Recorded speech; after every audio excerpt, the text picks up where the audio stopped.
If you're looking for a stylish, spacious, and comfortable sedan, then the 2021 Nissan Sentra is one you may want to consider. The Sentra received a complete redesign in 2020, which upgraded Sentra from a rent-a-car to a true competitor in this segment. Is the new Nissan Sentra right for you? Keep watching and find out. I want to give a big thanks to Bill K Nissan, which made this video possible. So if you're shopping for a brand new or used Nissan, make sure you check out this dealership. Their URL is on the screen and in the description of this video. Due to the refresh in 2020, very little change for 2021. Apple CarPlay and Android Auto are now both standard on the base trim. Wi-Fi and Nissan Connect is now available on the SR trim, along with the new paint combo. Lastly, the price goes up slightly by $100 for all trim levels. So I'm behind the wheel. Let's see how good this brand new Sentra is and see how it drives. Now there's two things that Nissan really made an emphasis on for this brand new Sentra.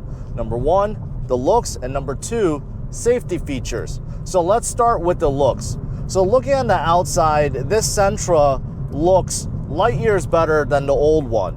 The old one was just kind of bland, roundish, and it was just blah.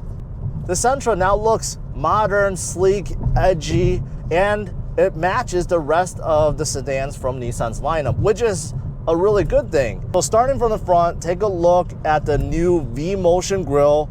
It's much like the one that you see on the Altima and the Versa. It's much bigger and it flows much better. It flows into the headlights, which are really sleek and unique. And on this SR trim that I'm driving today, they are LED. You have LED headlights and LED daytime running lights. Now moving to the side, the Sentra definitely looks more like a sports sedan. And that's on purpose because Nissan lowered the roof height by about 2 inches. The overall length, shape, the lines, everything just looks good in my opinion, especially paired with these 18-inch alloy wheels, which are standard on the SR trim. And the backside matches with the rest of the car. It has a high trunk, a wide stance, and that's because this Sentra grew about 2 inches in width.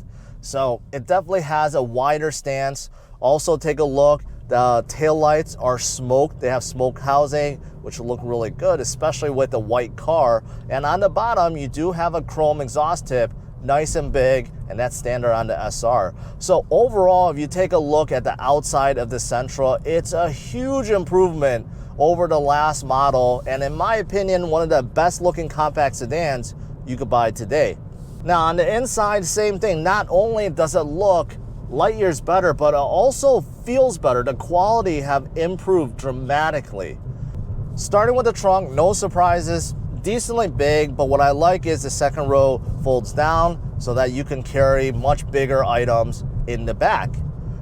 And once you move into the second row, you'll notice what I'm talking about in terms of the quality. Just looking at the door panels, the seats, everything in here, it's covered with soft plastic or leatherette or really nice sport cloth, which is on top of the seats. And they come with orange stitching. So they have a nice design, they feel good, and they look good too. And in terms of the size in the back, I'm 5'10" and I have about 3 inches of leg room, but only about 1 to 2 inches of headroom. So headroom is a little lacking, and unfortunately, that's due to Nissan chopping off 2 inches from the roof. Passengers in the back, unfortunately, do not get any vents, but there is at least one USB port available and a couple of cup holders. Now, once you move up to the front, this is where you notice the biggest difference. The whole dash design just looks miles ahead better. And I'm a big fan. This matches with the newer Altima with a pop-out screen in the middle. Now this screen is an 8-inch infotainment screen. It is touchscreen. Now it does work pretty well. You could slide sideways and change the home screen. Also, everything in there is customizable, which is good. And you have buttons underneath. If you wanted to go to the menu or go to the audio menu really quick, you can. The only downside to this infotainment screen is it's fairly dark. I already adjusted the brightness and I have it all the way to the max. And right now in the daylight, it's still kind of dim. Now this infotainment screen is matched to a 7-inch info screen inside the gauge cluster. And I like this. The interface looks nice. You can scroll left and right, up and down. You can get a lot of useful information. And take a look at the steering wheel. The steering wheel is just like the one in a brand new Altima, and I'm a big fan of it. It's very sporty looking with a flat bottom.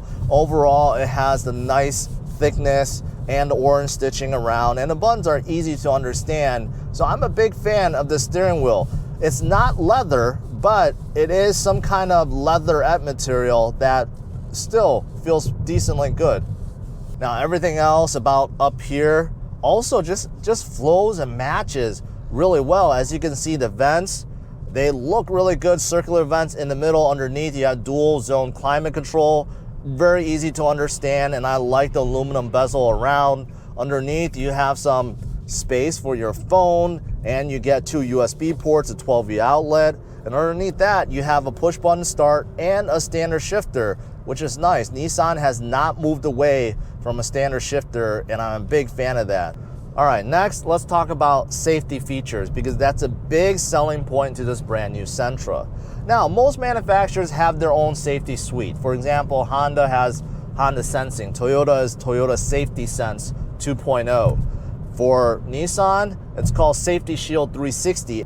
Now, the standard ones that almost everyone offers is emergency braking up front, also some kind of lane warning or lane assist, and also dynamic cruise control or radar guided cruise control. Those are the standard ones. Now some add on auto high beam, but usually what manufacturers do is charge extra for blind spot monitoring, rear cross traffic alert, and rear emergency braking. Now everything I've just named is absolutely free and included with every single Sentra. Let's talk about a drive. There's certainly good things and some not so good things in this brand new Sentra. Starting with the overall quietness and noise level in here, it's actually really well insulated. Overall, there's no wind noise, and I don't really hear much from the cars passing by. And keep in mind, I have the radio off. The only exception is the road noise, which is quite loud. In terms of visibility, it's quite nice. The hood slopes down, so I have no problem seeing past the hood. Also, side windows are nice and big. Blind spot, really good. Because of the way the window is, there's almost no blind spot back there, but you get blind spot monitoring anyways included, so it's not a big deal, but it is good. And the rear window, nice and big, and even with the headrests up, they don't really block the view, so visibility is good. Nissan Seats are zero gravity seats, according to them.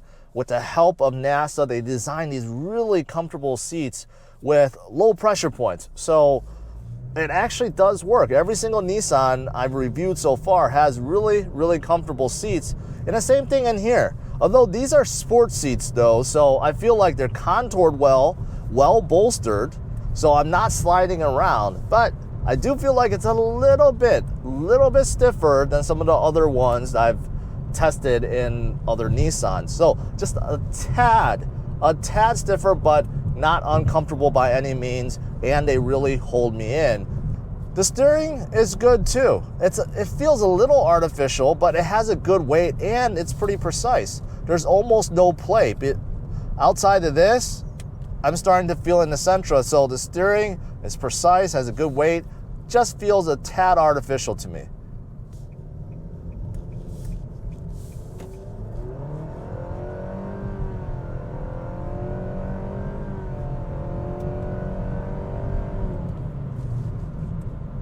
So I just tested acceleration from 20 to 60, and it was so-so. It's about what you would expect from this kind of output. So the engine, you only have one option. It's a 2-liter, brand new, replaces the old 1.8 liter, and it's pushing about 149 horsepower, and torque roughly the same, about 146 pound-feet of torque. And this is a big improvement over the last generation. However, when you compare it to its peers, this is still a little bit lower in terms of output, horsepower, and torque compared to some of its peers. Now, this engine is mated to a Cvt transmission, and Nissan spent a lot of time tweaking and tuning this, and I really can't tell that it's a CVT. Driving around town right now, doing normal driving, I really can't tell. It shifts like a normal automatic. And those of you guys that are taking test drives, you'll know what I mean. It feels like a regular automatic and it feels really good. Now, the suspension in here is okay. It's a tad bumpier than I expected. Now, because the Sentra does have 18-inch alloy wheels with smaller sidewall, yeah, it's probably a little bit bumpier due to that. However, I just got done testing a Civic Sport with 18-inch alloy wheels and also a Corolla SE with 18-inch alloy wheels, and those felt a little bit softer and more comfortable on the road. So the suspension, a tad stiffer and tad bumpier than some of its competition.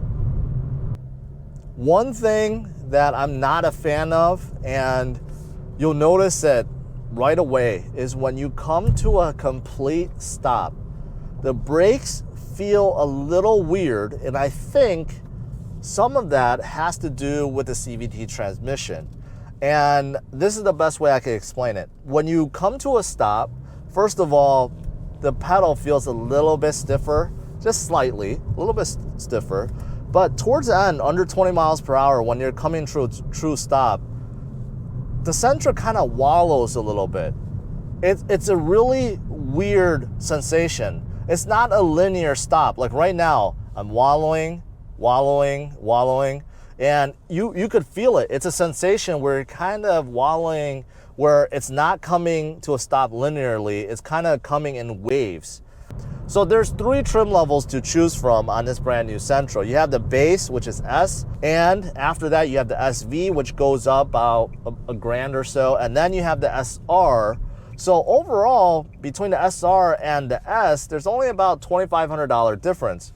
Now, there's a lot of features inside the SR that are missing, and that's because it's all part of this one big package that you can get called a premium package for about $2,200. So there's a lot of things such as sunroof, also heated steering wheel, heated seats, leatherette surface, power seats, all these things. Also, 360 view camera system, all that is included into this one master package. So unfortunately, you can't opt for any of that separately.